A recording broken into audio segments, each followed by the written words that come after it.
নবী করিম সাল্লাল্লাহু আলাইহি সাল্লাম বাইহাকি শরীফের ভিতরে আসছে হাদিসটি, সাহাবীদের সামনে বনী ইসরাইলের এক যুবকের কথা বর্ণনা করতেছিলেন, আলোচনা করতেছিলেন, ওয়াজ করতেছিলেন যে একজন যুবক ছিল বনী ইসরাইলের, সে 1000 মাস যুদ্ধে লড়াই করছে। কত মাস? 1000 মাস যুদ্ধে লড়াই করছে। এই কথা শোনার পরে সাহাবায়ে কেরাম রাদিয়াল্লাহু তাআলা আনহুম আজমাইন চিন্তায় পড়ে গেলেন, 1000 মাস যদি লড়াই করে আমরা কতদিন হায়াত পাব? আমরা তো সামান্য কয়েকদিনের জিন্দেগি, আমরা ইবাদত করে কিভাবে তাদের সাথে পারব? এই চিন্তা করতেছিলেন। হঠাৎ করে জিবরাইল আলাইহিস সালাতু ওয়াস সালাম, বার্তাবাহক, যিনি কোরআন নিয়ে রাসূল করিম সাল্লাল্লাহু আলাইহি সাল্লামের কাছে আসতেন, তিনি চলে আসলেন।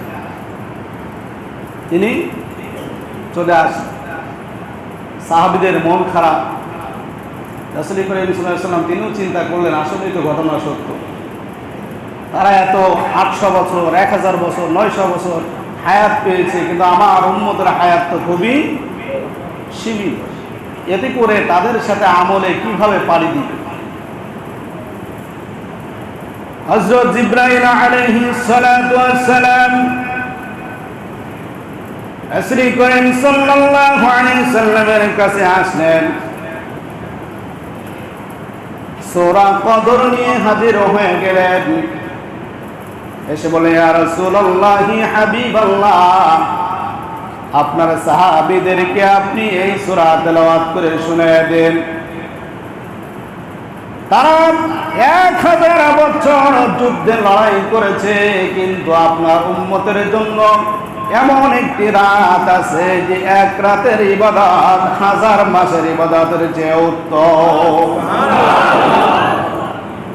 এক রাতের ইবাদত 1000 মাসের চেয়ে, 1000 মাস না, তার চেয়ে উত্তম, তার চেয়েও বেশি। সুবহানাল্লাহ। আমাদের অনেকে আছে, আমরা জীবনে কত কদর চলে যাচ্ছে, কথা বলেন ঠিক কিনা? দেখতে হবে আমরা কাজে লাগাইতে পারলাম কি পারলাম। এজন্য আল্লাহ রাব্বুল আলামিন এই সূরা কদর নাযিল করে গোটা উম্মতে মুহাম্মাদীকে সান্ত্বনা দিয়ে জানিয়ে দিলেন, ইন্না আনজালনাহু ফি লাইলাতিল কদর, নিশ্চয় আমি এই কোরআন অবতীর্ণ করেছি কদরের রাত্রে, সম্মানিত রাত্রে, শ্রেষ্ঠত্ব রাত্রে।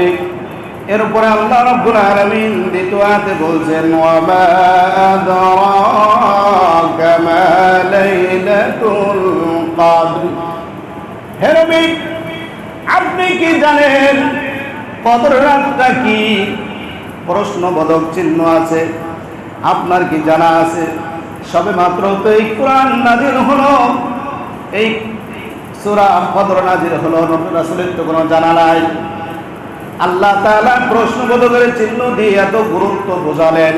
এরপরে তিনি আবার জানিয়ে দিলেন, লাইলাতুল কদরি খায়রুম মিন আলফি শাহর, কদর রাত হলো 1000 মাসের চেয়েও হলো উত্তম। এই রাতটা কি হয়?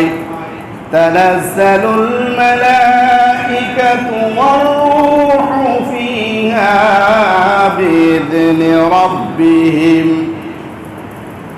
মিন কুল্লি আমর, তানাজ্জালুল মালাইকা, এই রাত্রে, কদরের রাত্রে জিবরাইল আলাইহিস সালাতু ওয়াস সালাম অবতীর্ণ হয় দুনিয়ার আসমানে। মালাইকা ফেরেশতাদের একটি বহর নিয়ে তিনি চলে আসেন।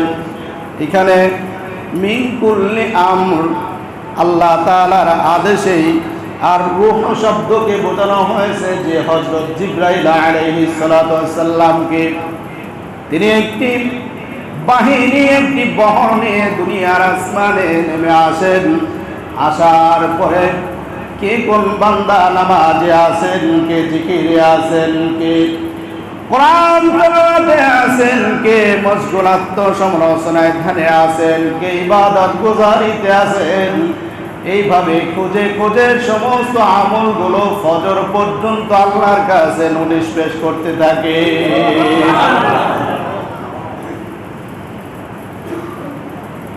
এই রাতটা হবে অত্যন্ত শান্তি। সালামুন হিয়া হাত্তা মাতলাইল ফাজর। এইভাবে বরকতময় রাত, শান্তিময় রাত কতক্ষণ পর্যন্ত থাকবে?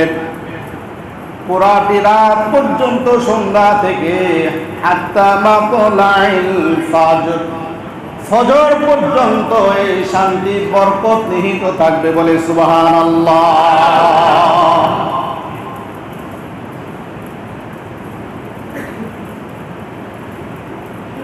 মাগরিবের পর থেকে আরবি মাসগুলো শুরু হয়ে যায়। সুতরাং সারা বছর কি করলাম কি না করলাম, কতটুকু ইবাদত করেছি, রমজানের শেষ দশকে এসেছি। একটু আগে বলেছিলাম যে যখন আমাদের সব চেষ্টা ব্যর্থ হয়ে যায়, তখন আমরা কিন্তু শেষ চেষ্টা ব্যর্থ হওয়ার পরও একটা ফাইনাল চিন্তা করি। কথা বলেন ঠিক কিনা?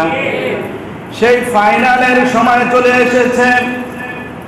নবী করিম সাল্লাল্লাহু আলাইহি ওয়াসাল্লাম বুখারীর হাদিসে বলেন, মাইয়াকুম লাইলাতুল কদরি ঈমানাও ওয়া ইহতিসাবান গুফিরা লাহু মা তাকদ্দামা মিন যামবিহি।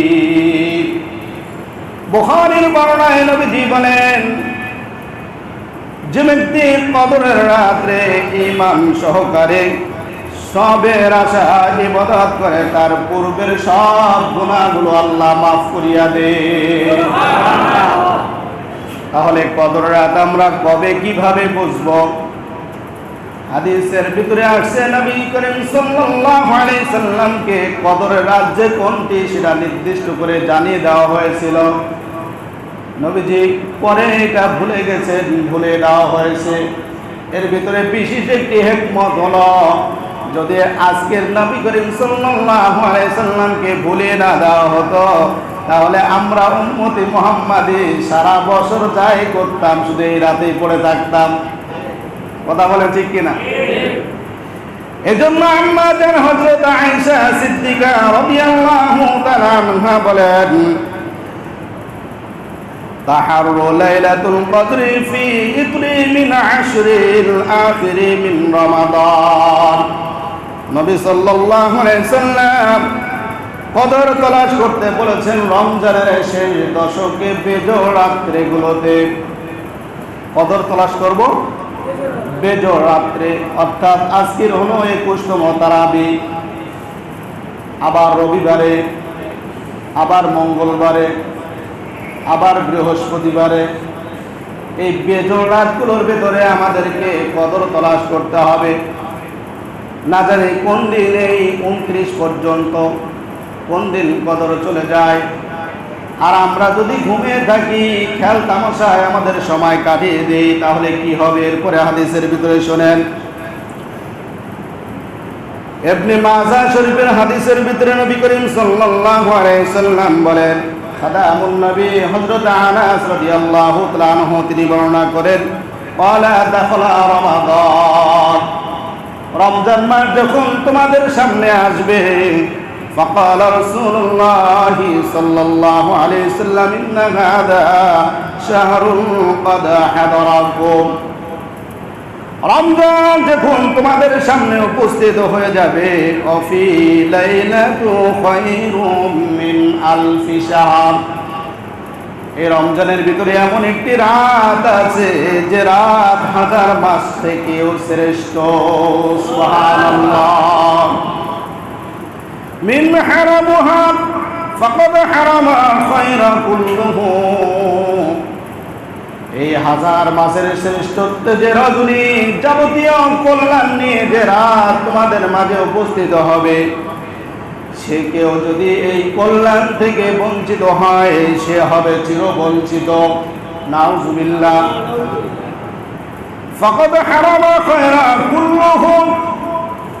যদি কেউ এই রাত থেকে বঞ্চিত হয়ে যায়, তাহলে সে হবে যাবতীয় কল্যাণ থেকে সে বঞ্চিত। আমরা কি তা চাই?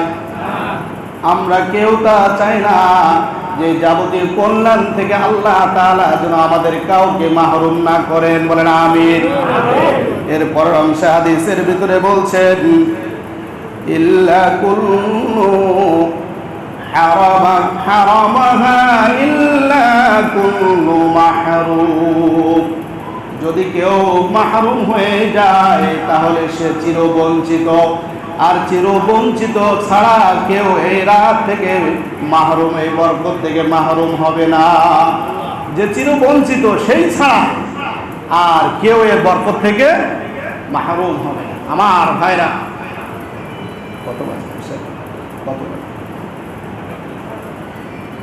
আমার ভাইরা, সুতরাং এই বরকতের রজনী, এটা আমরা অত্যন্ত ইবাদতের সাথে, মনোযোগের সাথে আমরা ইবাদত করে আমাদের যাবতীয় পাপ রাশি যেন আল্লাহর কাছে মাপ চেয়ে নিতে পারি, আমরা যেন যাবতীয় কল্যাণ আল্লাহর কাছে চেয়ে নিতে পারি।